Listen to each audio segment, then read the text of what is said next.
79세 아버지의 집은 오래된 벽돌집이었습니다. 어머니가 돌아가신 지 벌써 5년이 흘렀지만 집 곳곳에는 여전히 어머니의 흔적이 남아 있었습니다.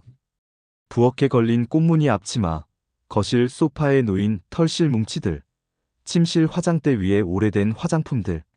아버지, 오늘 연금 들어왔나요? 매달 둘째 주 화요일이면 세 남매 중 누군가는 이 질문을 했습니다. 처음에는 자연스러운 안부 인사 같았지만 시간이 지날수록 그 질문 속에는 다른 의미가 담기기 시작했습니다. 아버지는 40년간 시청 공무원으로 일했습니다.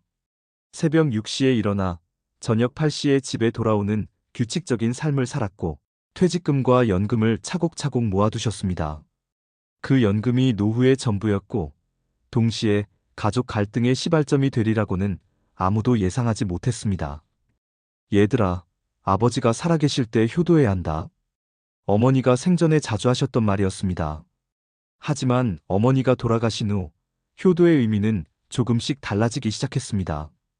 큰형 정호는 55세, 중견기업 과장으로 일하고 있었지만 최근 들어 회사 분위기가 좋지 않았습니다.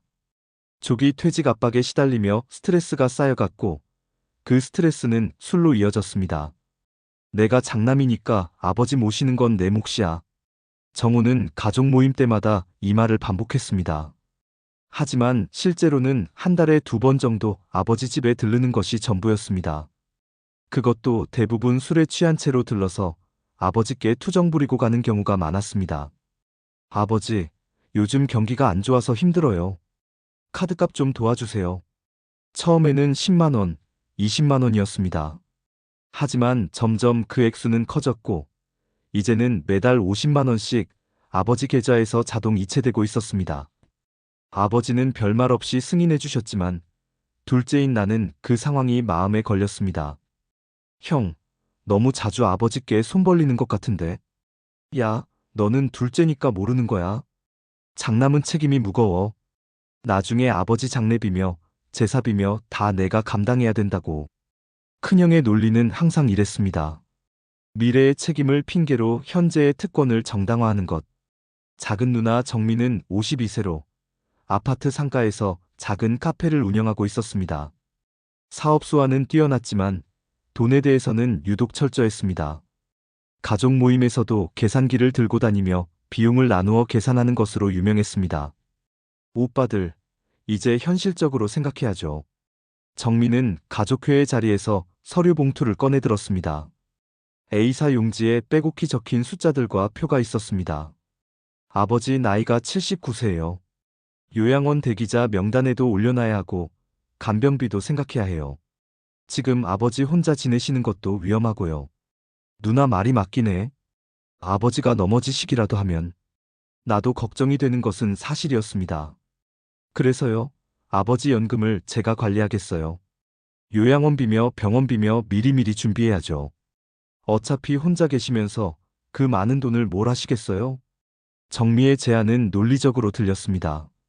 하지만 어딘가 찜찜한 구석이 있었습니다. 누나, 아버지가 아직 건강하신데 벌써 요양원 얘기를? 정우야, 너는 아직 어려서 몰라. 노인 돌봄이 얼마나 힘든지. 나는 카페 운영하면서도 아버지 챙기고 있잖아. 실제로 작은 누나는 일주일에 2~3번 아버지 집에 들러 반찬을 해드리고 청소를 해드렸습니다. 그 점만큼은 인정해야 했습니다. 나는 정우, 45세로 중학교 교사입니다. 세 남매 중 유일하게 결혼하지 않은 채로 지내고 있었습니다. 어머니가 돌아가신 후로는 더욱 자주 아버지를 뵈러 다녔습니다. 매주 일요일이면 아버지와 함께 시장을 보고 저녁을 같이 먹었습니다. 아버지는 내게만큼은 솔직한 이야기를 많이 해주셨습니다. 얘야, 형이랑 누나가 자꾸 돈 얘기를 하네. 아버지, 부담스러우시면 안 주셔도 돼요. 아니야. 내가 번 돈인데 자식들이 필요하면 줘야지.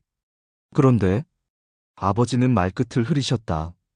뭔가 더 하고 싶은 말이 있는 것 같았지만 참고 계셨습니다. 그런데 뭐요, 아버지? 아니다. 늙은이 푸념이야. 나는 형과 누나의 행동이 점점 노골적으로 변해가는 것을 지켜봐야 했습니다.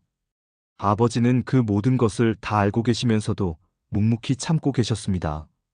아버지, 연금 통장 비밀번호 바꾸시는 게 어때요? 정우야, 가족끼리 그럴 필요 있나? 형이랑 누나도 나름대로 힘든 일이 있을 거다. 아버지의 너그러움이 때로는 답답했습니다. 추석이 다가오고 있었습니다. 매년 명절이 되면 가족들이 모이지만 올해는 분위기가 달랐습니다. 며칠 전부터 형과 누나 사이에 신경전이 벌어지고 있었습니다. 오빠, 아버지 연금 관리하는 것 좀 투명하게 해요. 뭔 소리야? 나는 필요할 때만 쓰는 거야. 매달 50만 원이 필요할 때마다 드는 돈이에요? 전화 통화 내용이 점점 험악해졌습니다. 나는 중간에서 말리려 했지만 이미 둘의 감정은 폭발 직전이었습니다. 아버지는 그런 분위기를 알아차리셨는지 명절 준비를 평소보다 더 열심히 하셨습니다. 어머니가 만들어주시던 전들을 직접 부치시고 세 자녀가 좋아하는 음식들을 정성스럽게 준비하셨습니다. 올해도 우리 가족이 함께 모이네. 아버지는 웃으셨지만 그 웃음 뒤에 어떤 걱정이 숨어 있는 것 같았습니다. 추석 당일 큰형은 평소보다 일찍부터 술을 마시기 시작했다. 정민은 계산기를 들고 와서 명절 비용 분담에 대해 이야기를 꺼냈습니다.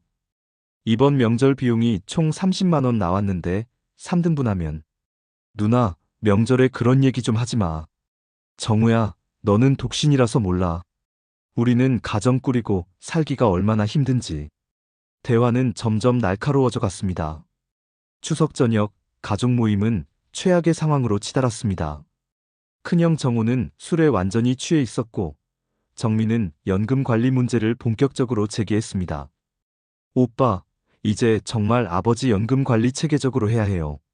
매달 카드값으로 나가는 돈이 얼마인지 아세요? 내가 뭘 잘못했다고 그래? 아버지 모시는 것도 내가 하는데. 언제 모셨어요? 한 달에 2번 와서 술 처먹고 돈 달라고 하는 게 모시는 거예요? 야, 나는 장남이야. 아버지 연금은 원래 내가 관리해야 돼. 정우가 술잔을 탁자에 내려치자 반찬 그릇들이 흔들렸다. 아버지는 놀라서 몸을 움츠리셨습니다. 무슨 소리야? 관리는 무슨 카드값 갚는 데 쓰면서 너도 아버지 돈 노린다며? 카페 운영자금 대출 받을 때 아버지께 보증서라고 한 거 누구야? 두 사람의 목소리는 점점 커졌다. 이웃집에까지 들릴 정도였습니다. 그만해. 둘 다 그만해. 나는 소리를 질렀지만 이미 걷잡을 수 없는 상황이었습니다. 아버지 돈은 아버지 것이잖아. 왜 우리가 나눠 먹을 생각만 해? 정우, 너는 빠져. 너는 결혼도 안 해서 돈 들어갈 곳도 없잖아. 정미의 말에 나도 화가 치밀어 올랐습니다. 그래, 나는 아버지 돈에 관심 없어. 하지만 아버지가 이렇게 힘들어 하시는 걸 보고 있을 수는 없어. 그때였다. 아버지가 조용히 식탁에서 일어나셨다. 눈시울이 붉어져 있었습니다. 그만들 해라. 아버지의 목소리는 떨리고 있었습니다. 아버지, 나는 피곤하다. 아버지는 그대로 안방으로 들어가셨습니다. 거실에는 싸늘한 정적만이 흘렀습니다. 추석이 지나고 일주일 후 아버지가 나를 조용히 부르셨다. 평소와 다른 진지한 표정이었습니다. 정우야, 앉거라. 네, 아버지. 사실 연금 통장은 다 정리했습니다. 예? 무슨 말씀이세요? 연금이 들어오는 통장 말이야. 며칠 전에 은행에 가서 다른 곳으로 돌렸습니다.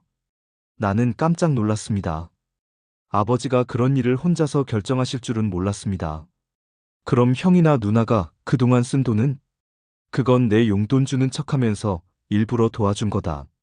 형은 직장에서 힘들어하고 누나는 카페 운영이 어려워 보이더라. 하지만 이제는 안 그럴 거다. 아버지는 차분히 설명해 주셨습니다.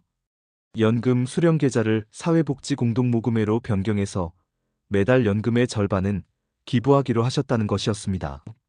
나머지 절반으로도 혼자 지내기에는 충분하다. 대신 너희들 욕심 때문에 가족이 찢어지는 건 더 이상 못 보겠다.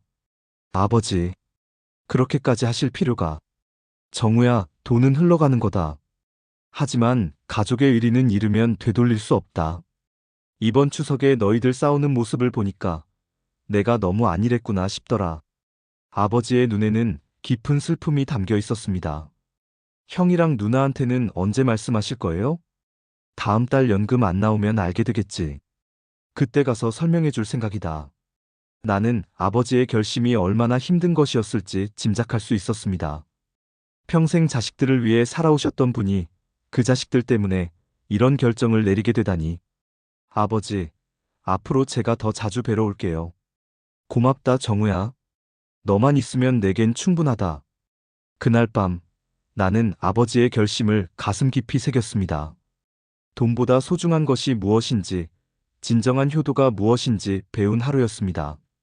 한 달 후, 형과 누나는 연금이 나오지 않는다는 사실을 알고 크게 후회했지만 이미 늦었습니다. 아버지의 마음은 이미 돌이킬 수 없을 만큼 상처받으셨고, 우리 가족의 관계에도 깊은 상처가 남았습니다. 하지만 나는 아버지의 곁을 끝까지 지키기로 다짐했습니다. 그것이 진정한 효도라는 걸 깨달았기 때문입니다. 끝까지 영상을 봐주셔서 감사합니다.